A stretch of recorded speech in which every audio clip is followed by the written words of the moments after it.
자, 지금 글로벌 반도체 시장이 정말 엄청난 격변을 겪고 있습니다. 미국이 한국 반도체 기업들에게 사실상 선택지를 딱 두 개만 던졌어요. 100% 관세 낼래? 아니면 우리 땅에서 만들래? 이 거대한 딜레마의 핵심, 오늘 한번 제대로 파헤쳐 보겠습니다. 이 말을 한 사람이 바로 하워드 러트닉, 미국 상무장관인데요. 정말 살벌하죠? 이 한마디가 삼성전자나 SK하이닉스 같은 우리 대표 기업들한테 얼마나 큰 도전의 시작을 알리는 건지, 이제부터가 진짜 이야기입니다. 그러니까 미국의 전략은 아주 명확해요. 관세라는 엄청난 무게를 휘두르면서 우리 땅에 공장 지어라고 압박하는 거죠. 이게 그냥 뭐 물건값 가지고 싸우는 그런 무역 분쟁 차원이 아니라는 게 중요합니다. 이건 해외, 특히 아시아에 대한 반도체 의존도를 어떻게든 줄여보겠다는 미국의 아주 큰 그림, 국가적인 전략의 핵심인 거예요. 자, 그럼 이 압박의 강도가 어느 정도냐? 이게 진짜 흥미로운 부분인데요. 이걸 제대로 이해하려면 미국이 바로 옆에 있는 대만이랑은 어떻게 딜을 했는지를 한번 봐야 합니다. 비교해보면 확 와닿거든요. 보세요. 이 그래프를 보면 진짜 말이 안 나올 정도죠. 대만은 무려 2,500억 달러를 투자하겠다고 약속했어요. 그런데 우리 삼성전자나 SK하이닉스가 계획한 금액은 차이가 어마어마하죠. 바로 이 엄청난 투자 규모의 차이가 지금 이 모든 딜레마의 시작점이라고 할 수 있습니다. 이 어마어마한 차이를 숫자로 딱 하나로 보여드리면 바로 16%입니다. 대만이 약속한 금액의 16% 수준이라는 거예요. 이러니 미국 입장에서는 오라?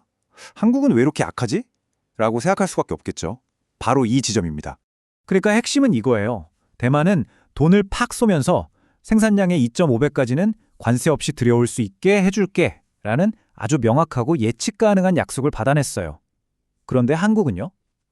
불리하게는 안 해줄게 라는 애매한 말, 그리고 나중에 따로 얘기하자는 이런 불확실성만 떠안게 된 거죠.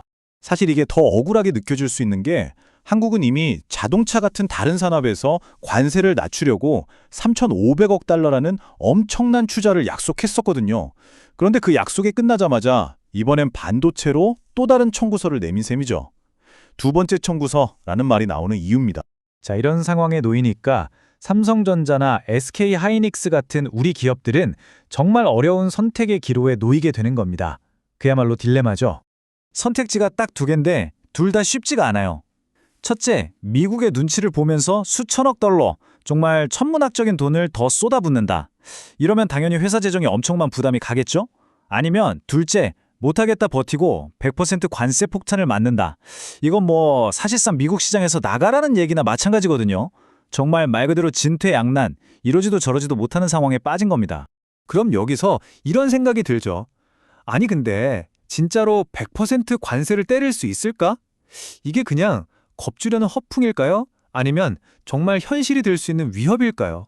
한국산 메모리 반도체의 100% 관세, 이게 과연 현실적으로 가능할까요?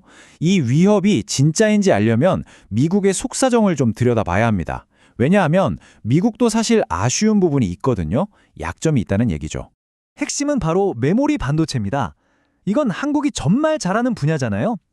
근데 이걸 안 쓰면 미국은 어떡할까요? 대안이라고는 자국 기업인 마이크론 하나뿐이에요. 근데 이 마이크론의 생산 능력만으로는 엔비디아나 구글 같은 빅테크 기업들이 필요로 하는 어마어마한 양을 도저히 감당할 수가 없습니다. 결국 관세를 매기면 그 비용은 고스란히 미국 기업들한테 돌아가는 구조인 거죠. 그래서 이게 협상용 카드의 가능성이 높다는 분석이 나오는 겁니다. 그러니까 협상용 카드라는 건 진짜로 쓰려고 꺼내든다기보다는 이거 봐, 나 이런 것도 있어 하면서 상대방을 압박해서 원하는 걸 얻어내려는 수단이란 뜻이죠. 자기도 손해를 볼 수 있으니까요. 많은 전문가들이 이번 관세 위협을 바로 이런 한국의 투자를 더 끌어내기 위한 고도의 압박 전술로 보고 있는 겁니다. 자, 이렇게 물밑에서는 치열한 줄다리기가 벌어지고 있지만 그렇다고 건설이 멈춘 건 아닙니다. 미국 땅에서는 이미 반도체 공장들이 착착 지어지고 있어요. 현재 계획된 타임라인이 어떻게 되는지 한번 보시죠. 보시면 2026년에 삼성전자 텍사스 공장이 가동을 시작하고 28년에는 SK하이닉스 인디애나 공장이 생산을 시작할 예정이에요. 물론 미국의 마이크론도 계속 공장을 짓고요. 그러니까 우리 기업들도 이미 투자를 하고는 있는데 이 타임라인을 보면 미국이 원하는 건 이게 점두가 아니라는 거죠. 훨씬 더 빠르고 훨씬 더 큰 규모의 투자를 원하고 있다는 걸 알 수 있습니다. 결국 이 모든 상황은 하나의 큰 질문으로 모아집니다. 이 미국 중심의 거대한 공급망 재편 속에서 우리 K반도체는 과연 어디로 가야 할까요? 삼성전자와 SK하이닉스는 이 엄청난 압박 앞에서 어떤 카드를 꺼내들까요?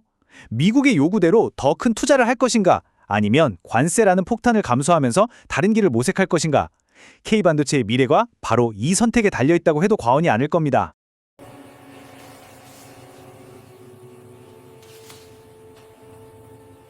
빛나는 순간들 마이쇼에서 함께하세요.